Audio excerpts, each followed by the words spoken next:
Hello, adventurers, and welcome to another of the Zulu's RPG stream. I am Rob. I am one of the DMs at Zulu's, and I am joined by Alex to my right, haha. And below me, of course, is Jason. How are you guys doing today?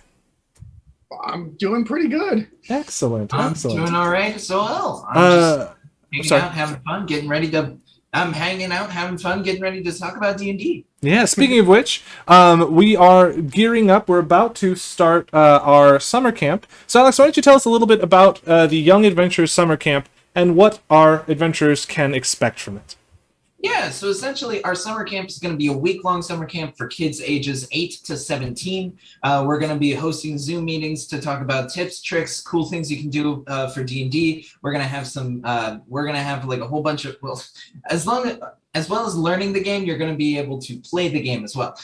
It's going to be the three of us, and then we're also going to be adding Vaughn, and it's going to be a whole bunch of fun. We'll have some tips of how to DM and how to play games and encounters and whatnot, world building, all the good fun stuff. And our last camp, we made monsters, we made spells, we made worlds, which was a lot of fun. And what's very fun is I actually, in previous days, there was a group that had made a whole world with Jason, and then while they were playing in my game, where they were playing as their monsters that they had created, trying to escape from the dastardly mad wizard that had made them, they were actually, it turned out, in the world that they had made the previous day, which was very fun. I very much enjoyed. If you're interested in signing up your young adventure for that, if you go to zulusgames.com, down here, there is, and you changed the name of it recently. It is, what's it called now?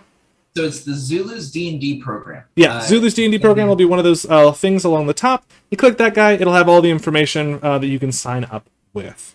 Yeah. Literally the first item for you to be looking at. It's gonna have it has a whole bunch of fun pictures of D&D creatures.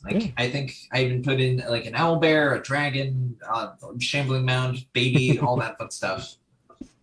A baby what? Like a human baby? Okay. I thought there was just a picture of a baby, and I was like, that's kind of weird. Why would you do that? Why would I be posting a picture of a baby? Don't get me wrong. My my baby is the cutest darn thing in the world. I'm not gonna go putting pictures of her on things though. I'm not gonna bring her in and just be like, "Hey, check out the baby." Turns out you're not supposed to shake him. It's weird. Anyway, so if you are perhaps an adult and are interested in joining in a hosted game of D&D from one of us delightful people, I am going to be starting a Thursday game on the 8th. We're going to be doing our session 0. So if you're interested in joining that, send an email to zulusdnd@gmail.com and just mention Thursday D&D in that. And Jason, you have an ongoing campaign on Thursdays that has enough room for a couple new players. Yes? Yeah. Perfect. It's currently ongoing, but we're always accepting new players. It's a lot of fun. Sorry, and I forgot to mention, mine is going to be from 7 o'clock to 9 o'clock online. Yours is online as well from when? Same time, different day. Yeah. 7 to 9 Fridays. And it's online as well. Perfect.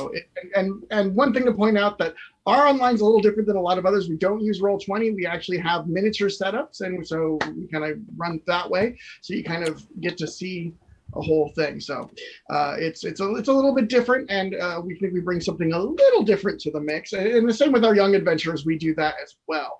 But yeah. And speaking of running D&D, I'm here. I was going to show off my my setup for just a minute, but my camera seems to be giving me trouble, so I won't worry about it. Yeah, they had gone into a cave with. Oh yeah, it does not like that camera. They went into a cave to try and catch a dragon, and so I have that all set up next to me. And I think we've had on some previous episodes, we've had some your setups, Jason, and yours. And yeah, you can go to previous episodes. I believe our episode about one-shots has a lot of stuff, map stuff. Specifically, you made a bunch of snow-style maps, which were very fun. Yeah, I was just using some of my snow stuff today, so I already put it all away. But yes, we're dealing with ice caves, so a little hot type thing. going on there. All right, yeah. So do we want to go into the meat? Yeah, let's dive into it. Let's do it. So Jason, you mentioned today, and I was very excited for this idea, the possibility of talking about creating and running encounters. Yes. So I suppose the first thing we should talk about is, what is an encounter? Yeah, typically, the classic D&D encounter is running into a monster, but it doesn't always have to be that. And that's kind of, D&D is inherently a combat game, especially 5th edition. A lot of things are built around combat, but it doesn't always resolve that way. And you kind of, and you brought this up, Rob, is that, when you come up with an encounter as a DM, you're trying to figure out how it fits into your narrative. Because if you're thinking of it like a movie or a book or a TV show, it's the climactic bits that help just string the story together. There's certain things that can make an encounter become a lot more memorable and a lot more exciting than just, all right, there's a couple of orcs standing there wielding swords and swinging them at you. Yeah. And I kind of wanted to look at what the purpose of encounters are, and then also how do we kind of add some to it, and how do you figure out what to do in an encounter, because that's a tricky bit. There is challenge rating in D&D. That's why every monster has one. Yep. But challenge rating is not 100%. It is all over the place. Things that are challenge rating 2, that all challenge rating 2 will be very different in different situations. Even some of the creatures, like if you have a paladin in the party, undead are not as nearly as tough as a group that doesn't have a paladin or a cleric. I know one story that I'd like to continue. A DM, yes, it was a DM was explaining to me, he had a really high level party, and they were like level 17 or so, like just really godlike, and they were traveling towards a tower which was crawling with these undead and these ghouls. And a ghoul is a challenge rating 3, which is a moderate, not a slap in the face, it's dead, but more of you actually have to try. But this thing just basically one-shot it one-shot a level 17 character. This ghoul just because of the way it was paralyzing, and just the player was not having a good day with rolls. Oh. It didn't one-shot, but it very quickly and easily took down a 17th level character. Yeah, yes. It probably was multiple, because once you're paralyzed, things can go... Oh yeah, paralyzed is brutal. It's massive. Another example that I always like to say where challenge rating gets sort of thrown out the window is any of the lycanthropes. So your werewolves, your were-rats, your were-boars, they are immune to bludgeoning, piercing, and slashing damage if it's not magic or silver. So if you have a party of if you don't have a way to do magical damage or have silver weapons, you cannot hurt a were animal or were whatever. Yeah, that's massive. That's huge. So yeah, there's definitely situations where some parties are particularly powerful and some parties are particularly weak against them. Yeah, that actually brings up something.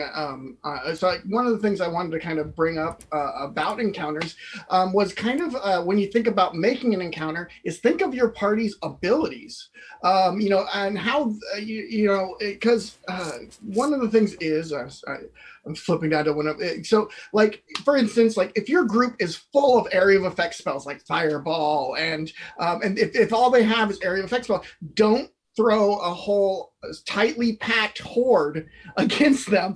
They're just going to obliterate them. Unless you want them to. I was gonna say, if you want to make him feel like I am amazed. One of the kids to this day, one of his favorite combat memories is there was a squad of 35 orcs that were charging him. In a single turn, he managed to kill all but killed all but one of them, because he cast his fireball, did massive amounts of damage, and then as a quickened action cast fire bolt to finish off the one sort of leader guy. And there was one dude that was partially alive, and this bang finished him off. So sorry.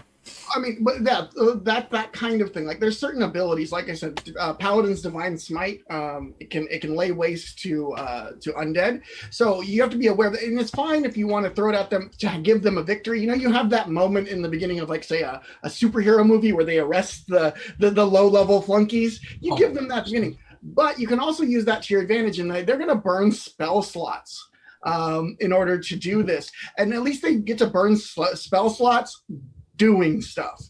So Yes. if you kind of want to have them like get a little weakened for when they run into the big bad, that's great, you know.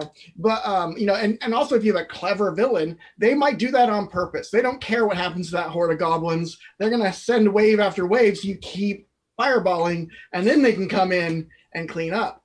Another thing I always try to remember is enemies that have any intelligence. Like, I always look at the intelligence score of creatures and characters, and so if they have any like human intelligence, they will know that concentration spells end if you damage the spellcaster. So if there's a concentration spell going on, like there's a spiritual weapon flying around smacking people, they're going to look for that cleric that's pointing that thing around and throwing it and trying to nail him so he loses, so that goes away. I actually have a really fun story. So, like, in terms of like the concentration, the group was they're well renowned. They defeated a very powerful enemy by the cleric casting hold person, and the enemy was not able to free himself. So then they easily destroyed him, and it was supposed to be like that was their, oh my gosh, we're superhero victory moment. So then when they had another shot, the kids saw that, oh, if I cast it at higher level, I can lock down 2 people. So he saw 2 big orcs. He locked them down, but there was a third one hiding behind a tree, and he just popped a shot, and the kid lost concentration. And then now every time that they enter a room, they're like, okay, how many orcs are there? Is there going to be an archer that is going to sneak on? But yeah, that's key to remember, especially with spells like fly. If you get hit while you're flying, you need to make that concentration roll, which, as a reminder, is a constitution check. It's a constitution saving throw, and it's difficulty 10 or the damage they took. So the damage cut in half, whichever's higher. I said that wrong. I was thinking it correctly, but sometimes the mouth doesn't catch up. Yeah. Right. Yeah. But yes, so that can be, but you can always have a bad roll. How many times you're like, I have +7, and you're like, oh, there's the 1. But so that's a thing to keep in mind. Like, even just like shooting several arrows or throwing rocks. My biggest example of concentration being messed up by the players was I had a druid using basically causing the grass to grow up and ground them, entangling the group, and the barbarian walked up and smacked her in the head with a wooden spoon. And like it was just unarmed strike, but I had to roll concentration and failed. And so I like it worked great. And so, but there's no reason that the NPCs cannot do that as well. And that brings to another thing, which is look at what the creatures / NPCs can do, and use that to the encounter's advantage, not just the creature's advantage, but to the encounter. So like. A great source is there's a website and a book called What the Monsters are Thinking, and it is a really good look at teardown of D&D monsters and like kind of how they would act in combat, looking at their intelligence, looking at what their abilities are. But suffice to say, like. I was running for 4th level characters. There's a group of goblins. They had to get them out of an old mill. And that sounds so simple, but this was a goblin, like they made little hidey holes for them to get out of the way and they could hide. So they have the special ability to either disengage or hide as a bonus action. And they were not going to engage in close combat because that's suicide for a goblin. Yeah. Now, constantly hitting, and especially any spellcaster that started throwing concentration spells, and they were dropping prone on high objects, so it was really hard to hit them, so they got cover, and that kind of thing. As I wasn't playing them super smart, they're goblins after all, but they're instinctually like survivors, and so and they were coming into their home, and so that turned a simple encounter to an almost deadly one. where it's just arrows flying at them. Yeah. They're running behind garbage, knocking walls over on them because the walls were fragile. That kind of thing. Awesome. Yep. I was gonna say you bring up a great point. Firstly, before we get too far away from it, what you're talking about with the goblins going prone is called ranger burpees. That's where you stand up with half your movement, fire, and then as a free action, drop prone again. Yep. Up, fire, down. Up, fire, down. Because any ranged attacks on prone targets have disadvantage.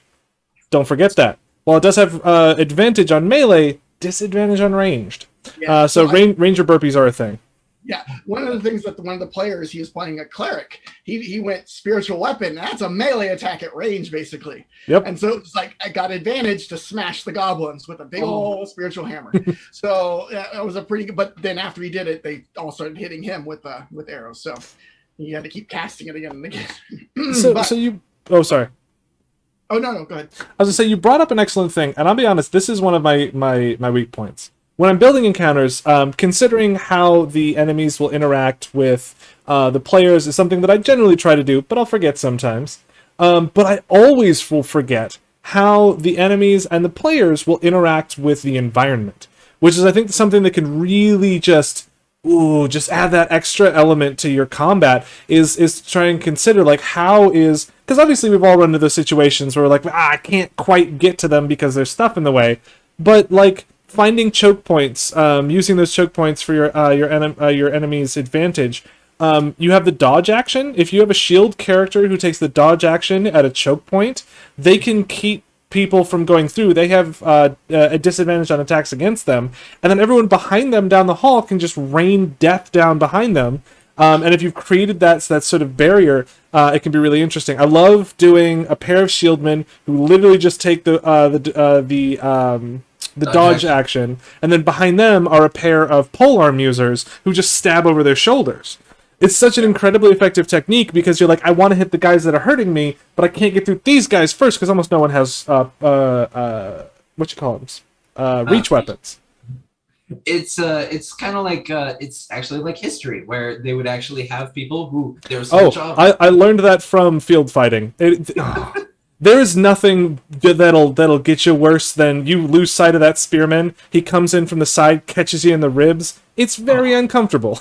Yes. Well, I mean, and that kind of thing, like thinking of also when coming up with it, it's a good idea to come up with like if the NPCs or monsters are if it's their lair, if it's their if they're expecting the encounter, they're going to pick a place that's best for them. A beholder is going to have a high roof because it flies. It's hovering. It's not gonna pick a room that's only 5 feet tall. It's at a huge disadvantage then. And so you kind of have to get your But if the group manages to ambush the beholder, it may be moving through tunnels. And then if they're smart, they can set up the encounter so they have it. But honestly, a lot of times players are more reactive than proactive. Mm-hmm. So I have a perfect example for today. Literally today, the players were hunting down the big bad guy because they heard, oh hey, there's a big bad guy. We have to defeat him because we don't want him running around. Where the guy was like, hey, please just bring me this thing, and they're like, we're gonna use this thing against you, and the evil guy was like planning for it, and he's like, okay, cool, so here's a cliff, I'm gonna knock you down and you're gonna fall. Oh, you're falling, cool, and you brought me the thing, great. So it was totally like the bad guy just totally outsmarted the players. Every once in a while though, the players will so players needed to fight an ancient dragon. So like, how are we going to fight an ancient dragon? They fly, they breathe fire, it's a real pain in the butt. So the plan was, and they've done this to an aboleth before, was if you polymorph its a creature into something that doesn't fly, and then you drop it from 1,000 feet in the air, it's going to take 1,000 d6 worth of damage. Not 1,000. Obviously, there's diminishing returns and all that stuff. And sure, they'll transform, but the damage keeps going. So like, all right, so how are we going to fight this dragon? It can fly and breathe fire. Here's what we're going to do: elemental plane of earth. We're going to teleport there. We're going to use some magics to shape this cave that's just about the right size. Cast gate to port him in, and they also pre-made their tubes so that they could deposit him once they'd done the thing. But like that planning, the fact that they made the dragon so it couldn't fly, they had hidey holes that they could attack from with their magic. So I was just like, Cool, you killed an ancient dragon. What do you want to do next? What will you do now? Sorry, it was a little salty, but it was fine. I'm not saying that players never do most often. Yeah, oh yeah. Well, and this was a level 20 campaign, and like it was a kind of a one shot, and but absolutely you're right. The players more often than not will be more reactionary, whereas as a DM you get to think to yourself how would the different things interact with this place. Also, so again going back to those sort of like making numbers not be as helpful, those kind of skinny hallways.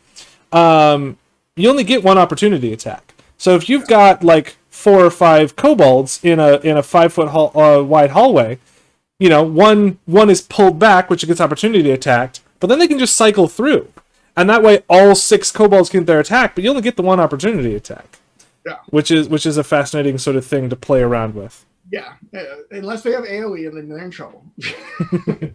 But another thing to keep in mind, talking about creature and character abilities, if you have spellcasters in the opposing group, if they have any time to prepare, they're going to cast preemptive spells like Blessing, Mage Armor, Bark Skin, things like that. Invisibility? Invisibility. Oh, invisibility is awful when they're, especially, it's actually more. Oh, it's not more powerful, but it is definitely powerful in the hands of a DM, because that description will send fear in the players. And that's just like especially greater invisibility, where you can still attack from greater invisibility is brutal, especially against spellcasters, because so many spells say target creature you can see. Yeah. Oh, yeah. Also darkness. Creatures you can see.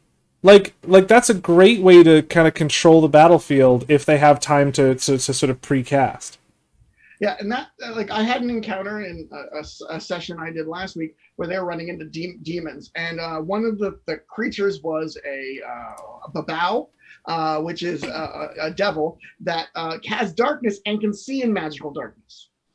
Oh wow. Oh yeah, and I teamed him up with a couple other devils. Rather, I always say the wrong one when I'm trying to say it. But anyways, with several other devils that had been summoned that could see in magical darkness, and they were just they got lucky and hit wildly, and they managed to hit great concentration. But I I was playing over Zoom, and so I just turned the camera off in the darkness. And was just like narrating what happened as things are flying at them and trying to explain what they're feeling. And they were trying to figure out what was attacking them, because it was like, it was an interesting encounter. But that form of like the creatures were able to hold the battlefield because they were using the abilities they had. It's an innate ability for the babao to have darkness at will, which is oh wow. That's so good. Yeah.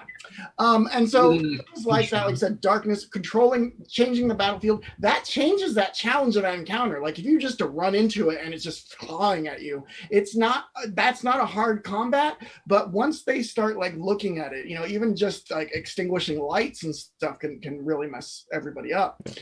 In fact, there's very few ways to see through magical darkness. I think only really, I think there's a warlock invocation that allows you to.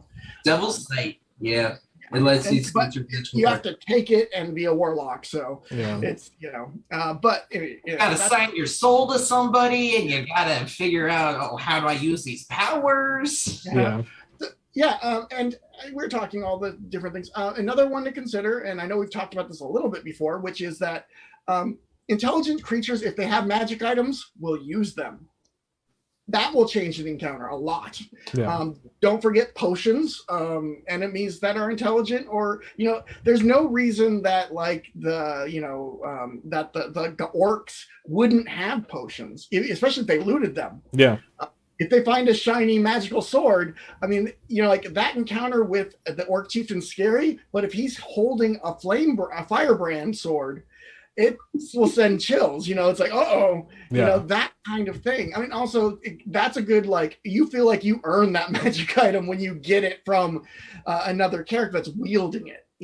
Well, the potions and scrolls are a great way if you want that magical effect, but you don't think it'd be appropriate for the players to then get that magic item afterwards. Because then we've talked about this before, but any magic item that you give to your monsters, the players will get after the fight, provided they survive. Oh, they will definitely. Yeah. For it. Yeah. So Even unless they have to run from the fight, in which case the enemies will scoop it up afterwards, but that's rare. Yeah, very rare, especially once they see the shiny magical item, unless they're gonna die. And we already brought up kind of the environment, the location of the fight. Now, I like to think of really unusual locations to try and like what if it's in a building that's about to fall down, or or like you can set it up so that like pillars are, if any missed shot has a chance of knocking down a pillar, and if enough pillars fall, the ceiling's coming down. Now that affects both sides. You can just throw things in like that, like or a building that's on its side or ends up falling but not all the way, so that you're now at an angle, and any movement this way is hindering, but going backwards you get extra movement. But don't move too fast. It's an acrobatics roll. You might slip out the side, that kind of thing. You can kind of play around with it. It's not 100% rules. There's also in Tasha's a lot of examples of natural or environmental, like things like earthquakes, volcanoes, snowstorms, all that stuff. Like if you just have it be a really foggy day, you've just messed with your spellcasters. Yeah. So I remember a very interesting encounter where I was running where it was more of a stealth / social situation, but they didn't want to be seen.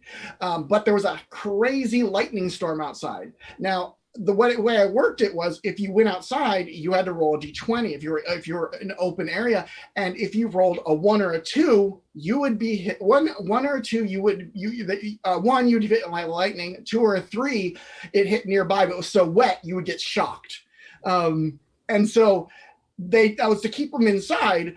But it was way easier to sneak around if you went through, and they took the chance. And of course, one of them got fried. It's just that but it worked for the NPCs as well. So when the guards chased them out, and their metal armor, I actually increased it a little more, that kind of thing. If you're waving a pole arm about, metal pole armor, it's not a good idea. You're a lightning rod.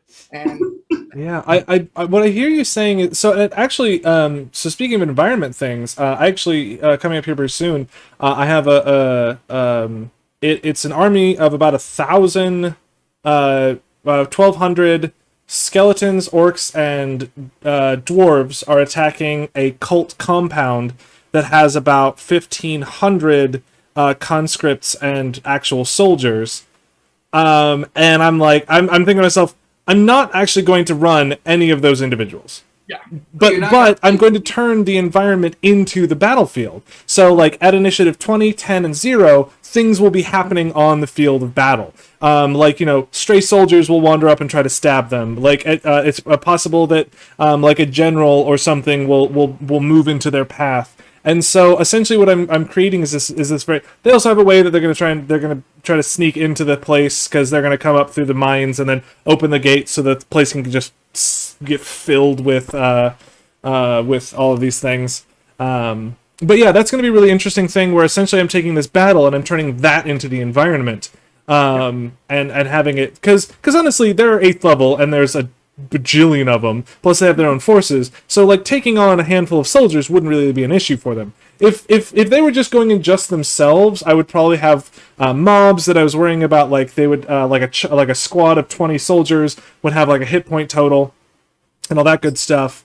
But because they have basically an equal number of soldiers, they're going to essentially just have to worry about like sort of the hero characters, a la Dynasty Warrior style, if I'm honest.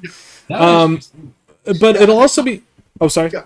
I was going to say, the higher in level, the more likely they're going to go full Dynasty Warrior, But at the same time, like if a whole group of units is like, if they're told to focus fire those people, and they don't, and there's like a squad of archers, they're like, I guess we're focus firing. Like, now I might even just be like, make a dexterity saving throw, or you're going to take a bunch of piercing damage, because 30 archers have all committed to filling you with arrows. Actually, I like that idea. Not gonna lie, just having like a wall of arrows shoot. Yeah. firing towards you, and you're like, I'm gonna die. Well, and what's also going to be interesting is the more awesome that they do, the more likely that more of the soldiers will be directed their attention towards them. Because for the most part, they're going to have to worry about like an equal number of soldiers that they'll have to be fighting.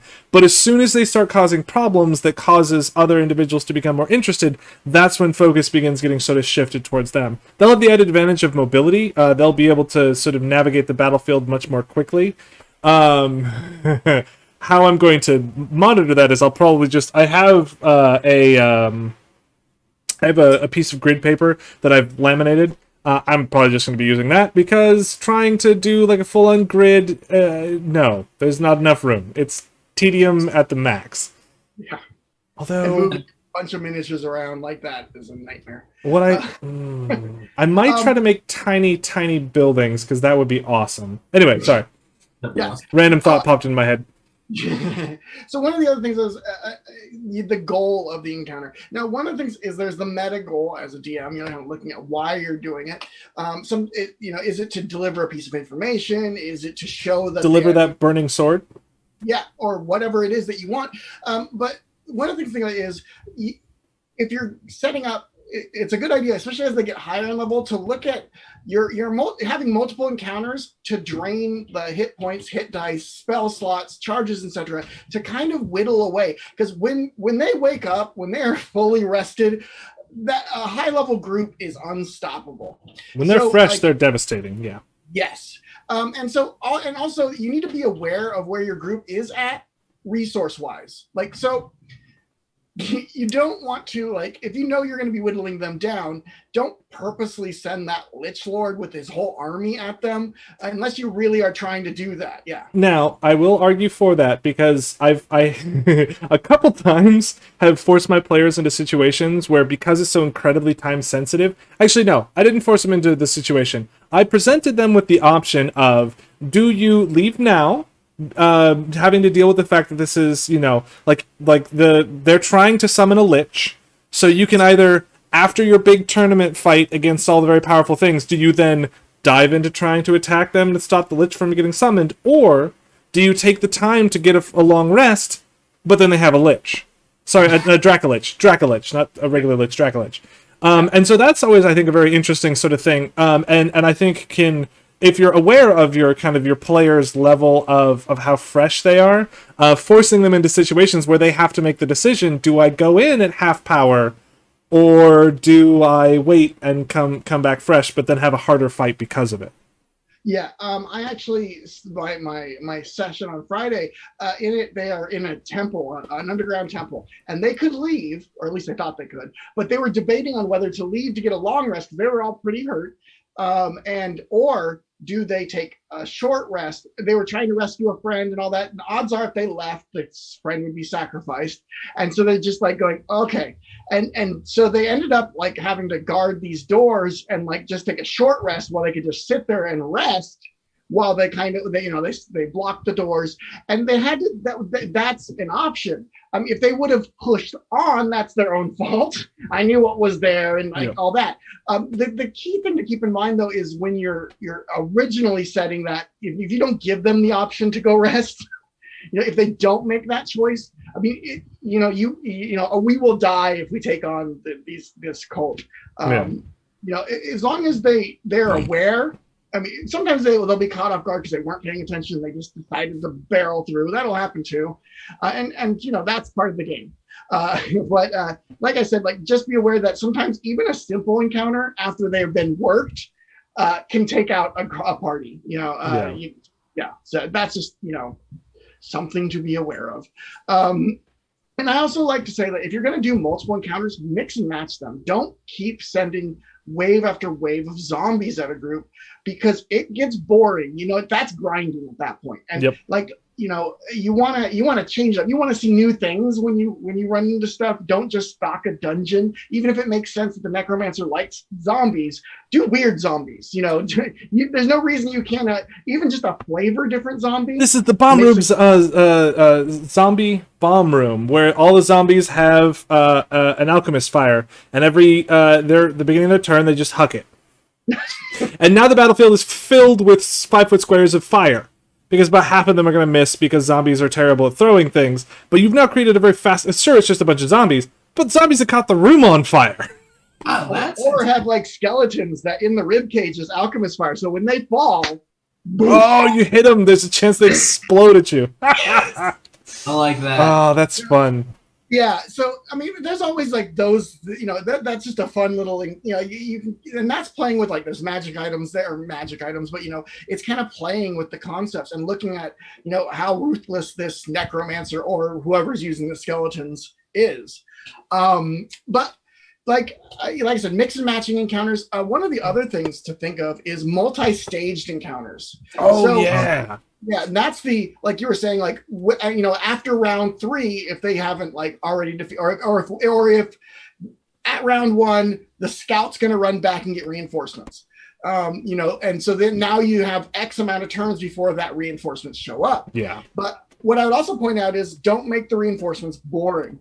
Think of Lord of the Rings. You got the cave troll that shows they're just fighting orcs, and then the cave troll comes in, or and then eventually the Balrog shows up. Like, yeah, not directly. That's not multi-stage. That's later on. I mean, it's like another room in the dungeon. But I thought that was what happened next.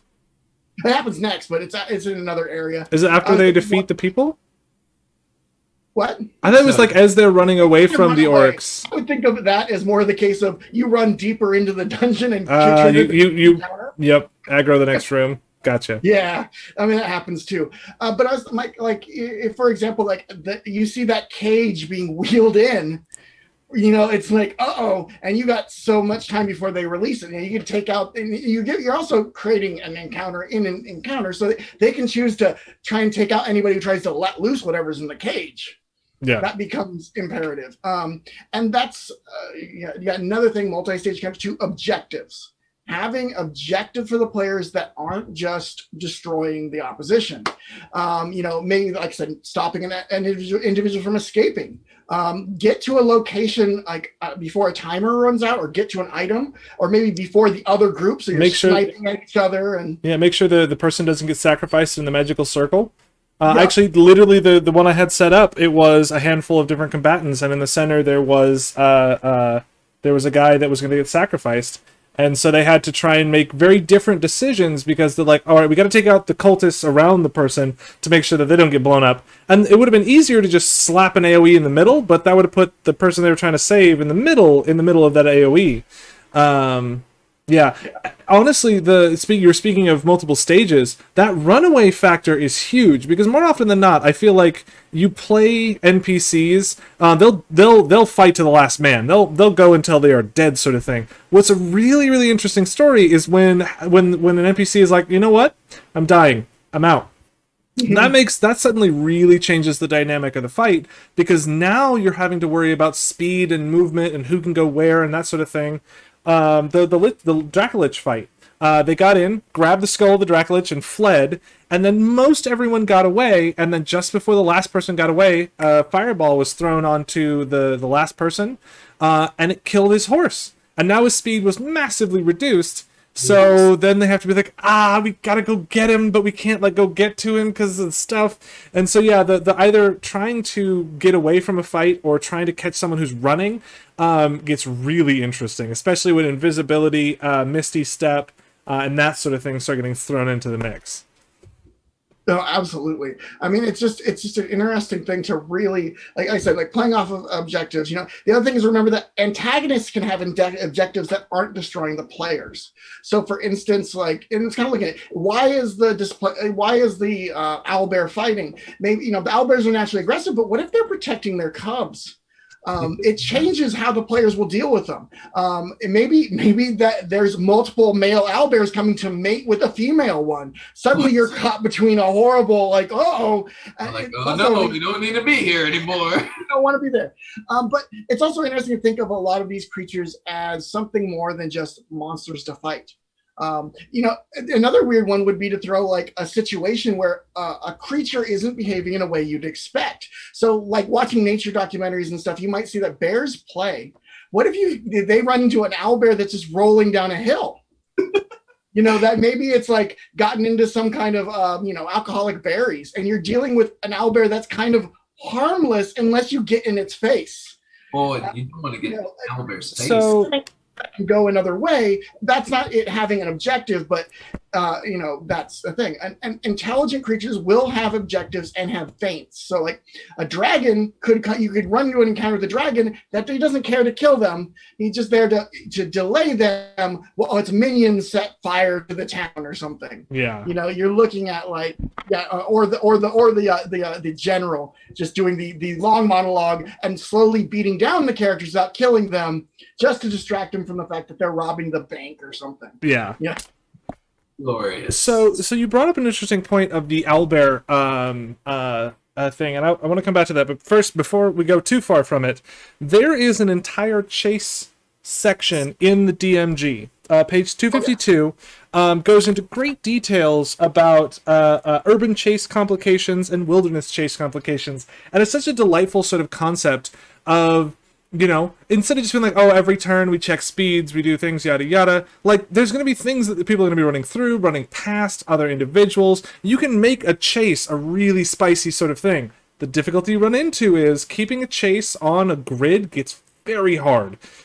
Just by virtue of the fact that most players in a given turn can move at least 60 feet, and most grids don't have, I said that'd probably take 2 turns for them to cover the distance, provided they're on opposite side and go to the other side. So finding a way to sort of deal with speed can be kind of interesting.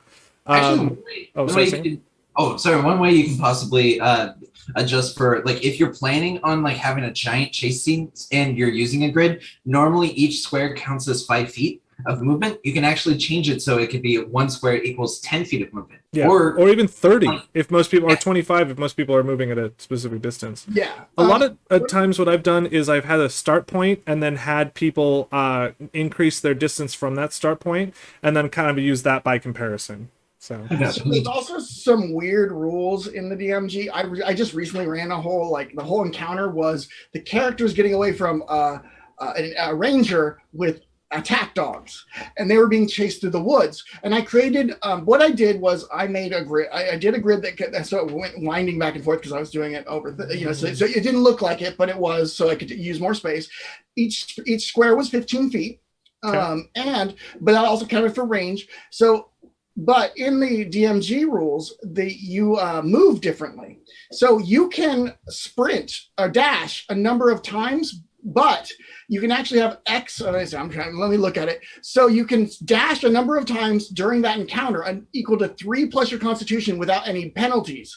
Everyone beyond that, you take a level of exhaustion that goes away when you rest next.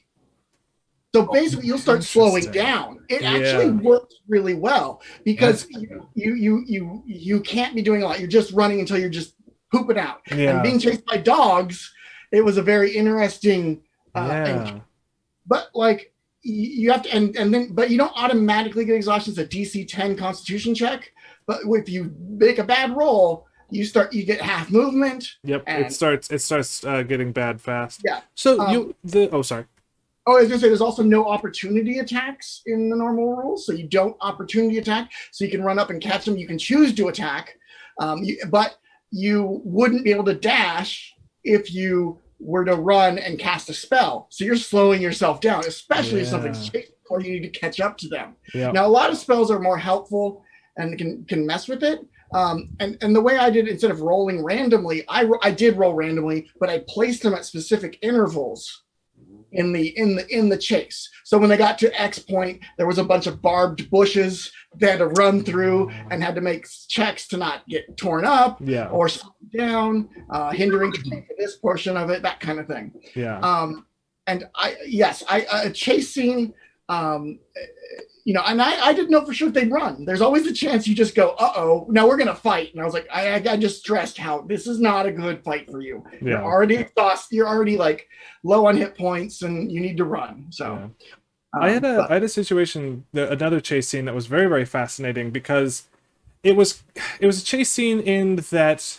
So what it was they were trying to escape from a village on a ship. A group hops on the ship and then their ship begins sailing away. 2 smaller ships begin pursuing them at that point. Their ship has ballistas. The other ship that are pursuing them has ballistas. And then it becomes that kind of interesting thing where, and this is also, of course, using all the sort of ship combat rules and all that sort of thing.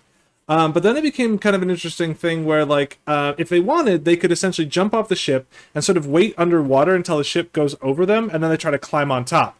That came with a host of problems because A, you might not get on the ship. B, you're now on a ship by yourself full of people who want to murder you. And so it was a really kind of fascinating thing because also, if you commit to getting onto the ship and then you decide, nah, I'm good, and you hop off, your ship's still going. Like, it's not going to come back around for you. And that one actually, I kind of used a system very similar to in the West End games, Star Wars, the D6 Star Wars. They have a chase scene where essentially you start at, there's long range, medium range, and short range. And every time you do your thing, both people will roll. And if they're one's trying to get away and one's trying to pursue, if the one trying to get away rolls higher, they'll move to the next range increment away. And if the one that's trying to get closer to them succeeds, then they'll move one more range increment closer.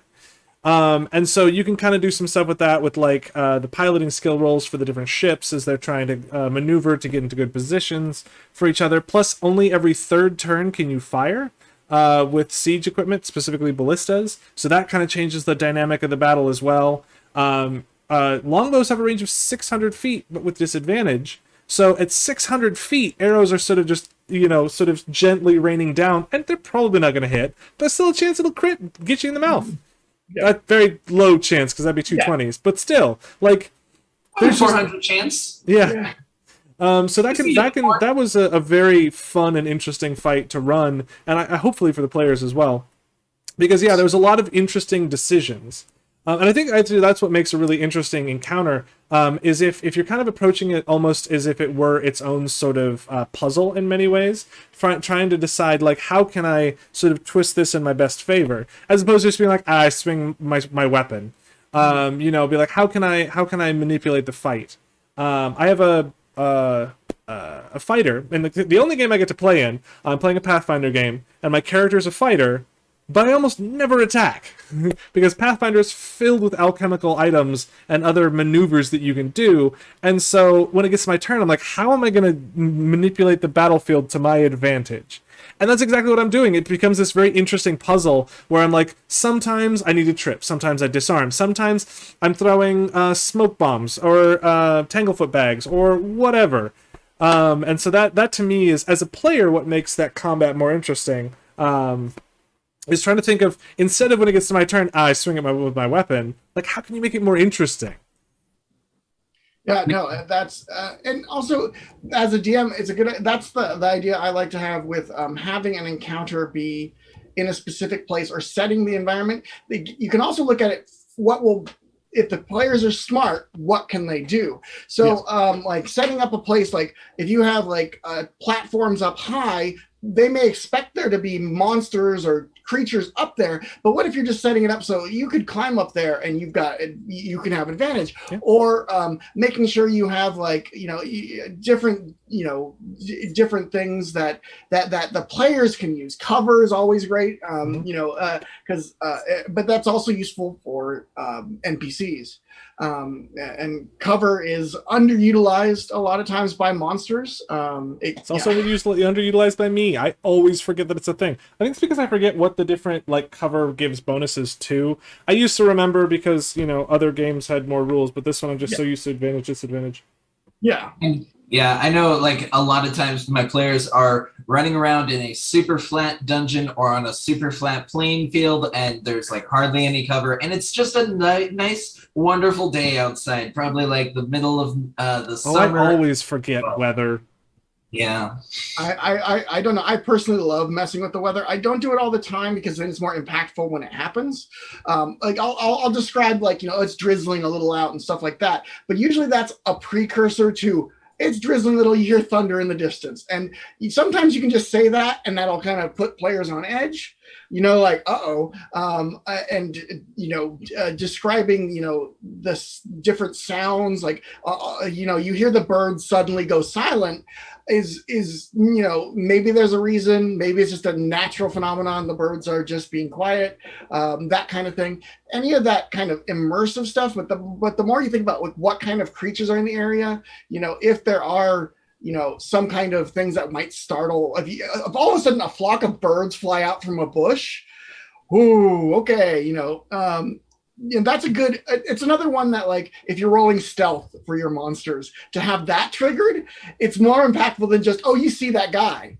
If you hear that cracking of a twig, or like I said, suddenly a rabbit goes scurrying out, it may not, when it's like, they might just go, oh, a rabbit. It's up to them to interpret, especially if it's a close call. Yeah. I kind of like to look at it like that when I roll. It's like, oh, their perception is 14. I rolled a 13.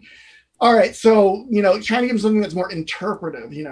Another one that can be mean is just putting potholes in the area. Like if you put little holes in the ground where you can kind of go, so it becomes hindering terrain. But you can always be mean and like call for an acrobatics check when they move through an area, so it might trip and fall. Yep. I had an encounter where there was basically oil slick on the ground, and so anytime they moved, they had to make an acrobatics check or they'd fall prone. Yep. I didn't do any damage, but that was a pain in the butt. It's just like they're like, okay, I hold on to the side of the of the wall, and I just swing my sword. Okay, they're backed up and shooting arrows at you. See, but that's what's kind of fun is when the player comes up with that solution. Like if I were to have a situation where like I've put out this this oil slick. If a player's like, I'm going to take my spear, which I'm not currently using, and with all of my might drive it in between a pair of the flagstones so that I can kind of wrap my arm with its shield on it around that spear so I'm planted, I'm like, all right, cool, yeah. You don't have to roll anymore because you found a way to sort of, lock yourself down. Like, giving the players the opportunities to come up with creative solutions to the problems, I think is a very, very fun way of doing it. And I think as a DM, a trap that you can run into is when the players do get creative to come up, like if you come up with this very interesting, difficult to fight thing, and they're like, oh yeah, so I'm just going to throw burning oil into that box that they're firing arrows from that I absolutely can't hit at all because that's a problem. Yeah, I'm just going to burn it down to the ground. As a DM, it's gonna make you feel like, that was gonna be a fun fight that I lost. But also you gotta remember how the players feel. Like if they're like, oh, this is so cool that I came up with this idea. But if you just like, and then they put out the fire, and then that's no fun for them. Like players, I definitely think should be rewarded for coming up with creative ways to defeat whatever random stuff you've thrown at them. Because it promotes them of getting more creative in the future. Yeah, 100%. I mean, it's like I said, I like the yes, but narrative. Like, not always like a but, like it fails, but yes, you took out that one. But I mean, if that was the encounter, yes, but now that thing's on fire and smoke's everywhere. And so everybody around knows they've now been signaled. That's a but that still gives them a victory. You don't want to take away that that sucks. When you do that great thing and you're just like, yeah, you did it, but now there's a dragon. You absolutely killed all the kobolds. They're absolutely dead. 3 dragons later. Yeah. No, that does make it more fun. Another one I wanted to bring up about setting up an encounter is to consider the action economy. D&D 5th edition is extremely important to look at because especially once players get to 5th level, martial classes get 2 attacks, and you kind of have to, and it keeps getting wonky as it goes higher. You have to kind of pay attention to that. But there's some monsters that have a ridiculous number of multi-attacks.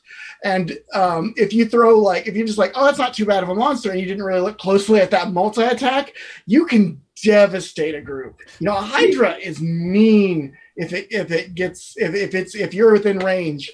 But simultaneously, the opposite is also true. If you've got a party of 6 players and they have like 1 or 2 NPCs because they've made friends along the way, or they want pets because pets. If you're like, I'm gonna make this one awesome, incredibly powerful thing, but if they manage to hit it with crowd control, which there's quite a bit, you've got your Tasha's Hideous Laughters, your Entangles, your Hold Persons. There are a lot of spells that can just be like, you do nothing on your turn, and then you're like, cool, I have 6, 7, 8 things all bashing on this one. Sure, you got 300 hit points, but you know what they've got? 300 swords that do a damage each. And they've got 5 in the So that's a thing that's a pitfall that I always run into, where I'm just like, this guy is incredibly powerful. One hit from him, it'll take a player out. And it might, but there's 5 more behind him.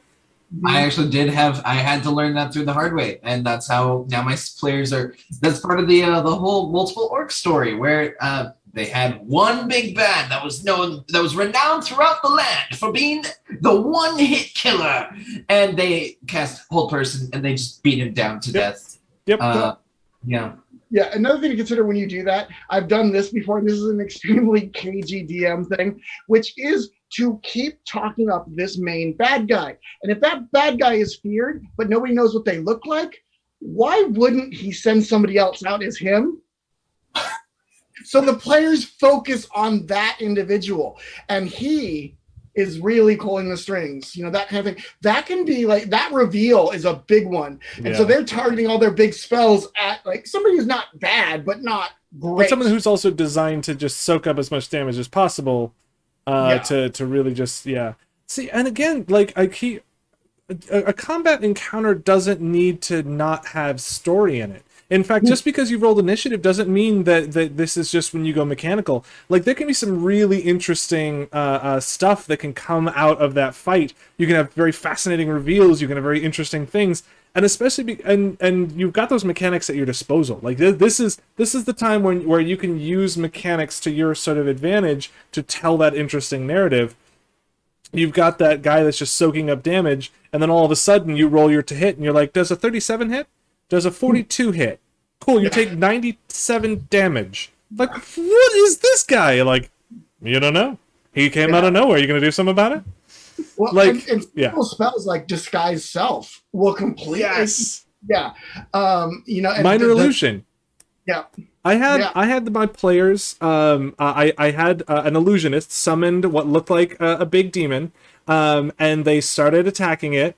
And like the players, one of the archers fired in. You get like a 27 to hit, and I was like, it dodges out of the way of your arrow. Like, he's so powerful, and they kept making sure that all of their AOE's would get this big demon in it. But it was just a major image. Like, and it did nothing. Oh, I mean, the wizard was also behind it casting spells and making it look like it was casting spells. And I was giving them the opportunity, like, they were getting the opportunity to sort of interact with it and get their rolls and all that stuff. But that was huge. It was great. I've actually, another interesting one to be kind of mean and kind of a setup is to set up somebody as an illusionist and then not have an illusion. I had this NPC it's the DM's guilty pleasure of killing a D&D, an NPC that everybody likes, where he was a hero and he's like, oh, it's just an illusion. We're just there, and he's just chomped in half. It also says that like, oh, it's not an illusion. Yeah. And they're going, I hope that was an illusion, and that was part of the illusion. It's like, no, he was just eating. No. Oh man. So going back to your big bad that was full of lies, I love the idea now of like a conjurer or a transmutation wizard being like, no, I'm an illusionist. It's all illusions. It's all oh no, I killed you. Haha, gotcha, sucker. Oh man. Yeah, or an illusionist that, makes himself look like a giant orc or shaman or something, and then can make one of the other orcs look like that giant shaman when it gets in the middle of the fight. Yep. And this, can be casting stuff from the side. Illusionists are mean, especially really as enchanters are also deceptively mean. But the problem with enchanters is it's not fun to take away player will. And so a lot of their stuff is charm and all that. You want to watch a party immediately go full rage mode? Use a Beastmaster and take control of their owlbear. Ooh. Control monster and then have it start attacking them, because they won't attack their own creature. And they hate with such incredible vitriol the thing that has turned their pet against them. I did that once and I was like, oh, I'm never doing this again. Yeah, no, it was that one was brutal. Yeah, and as we were saying, like, looking at, especially spellcasters, looking at how you can use spells in different ways. It's great for players, but it's really good for DMs, because you can kind of set up an interesting encounter with a lot of different spells. Like I said, disguise self, detect thoughts, and all that stuff. They're not always thought of, but if you have a devious character that has access, a bard as a villain is pretty mean. They have a lot of little things, and especially because like a bard can set up like can buff all of those if they, all their underlings, that kind of thing, or equals, depending. Yeah. It's a key to look at that stuff and kind of go, oh, how would that work? Now I almost like the idea of having a specific spell be sort of the basis of an encounter. Of like, this is the spell that will be this encounter, and then you just sort of build from there. So. And you can also use that. I'm sure we'll get to it at a later point, but like spells can also be great in traps. So like, it's an easy workaround for a trap to have it cast a spell like Melf's Acid Arrow. That's a simple one, but like if it triggers the acid arrow and it keeps burning, that kind of thing, it definitely will create a little bit of panic rather than just being a bam, it hits. A trap that activates the Iron Crown, the Iron Crown of Madness. Kind of Madness, yeah. Yeah. Speaking of which, eventually we will be talking about more complex traps because that's something that I've always wanted to do more of, but I've never been great at. We are unfortunately out of time. If you would like to tell us more about the encounters that you have, go ahead and throw a comment on this video. We always keep an eye on those. If you want to talk to us directly, you can send an email to zulusdnd@gmail.com, or you can join the Discord. That's right, there is a Discord for Zulus. Go to zulusgames.com, go to community. There's a link there that'll get you on there. You do @employee, and we will hear about it. Everyone will see We're going it. to be... there is a D&D Magic set that we will absolutely be talking about. We're going to be opening packs on it. Well, I will be, because I'm going to be getting too many of these packs. I'm going to be opening packs. I play a lot. Other than Dungeons & Dragons, I also like to play a lot of Magic. So that's going to be very, very exciting. Also, I've heard a rumor, and there's no confirmations, but there may or may not be a Magic D&D game happening around soon. More details coming up soon. I'm going to just go ahead and tease that out there. It may or may not be a thing. Who knows? I certainly don't. We'll be discussing the possibilities. We're going to be trying to pull one together, pull a trick or two. It may or may not involve me literally running a game by drawing cards from a pack.